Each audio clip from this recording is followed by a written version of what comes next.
kind of a finding his legislature's got to make. Meantime,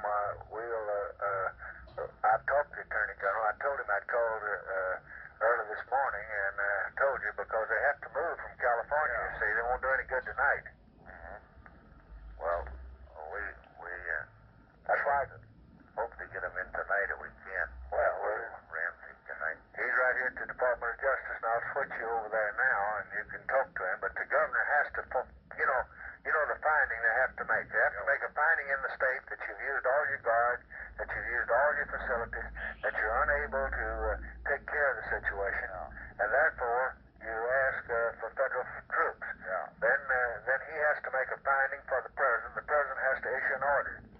That is to keep the president from doing it except for at the instance of local officials. I see. That's what I anticipated this morning, and I knew dark was coming, and I knew if we thought we were there to have them, they ought to be moving. Fellas kept saying to you, which they will.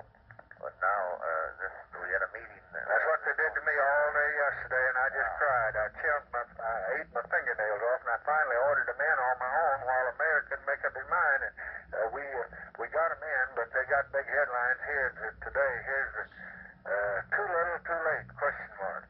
Long stretches of the Capitol laid to waste. What it cost, 690 injured, 299 fired.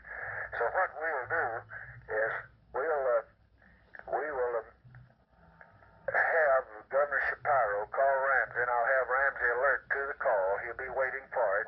Just tell him to call the White House, and they'll connect him. Just tell him to ask for the White House in Washington. They'll connect him. He'll tell him exactly what kind of a wire to send. He'll ask him to dictate it. And then in the meantime, I'll see where he can find the troops and how many. Do you know how many they want? At least 3,000.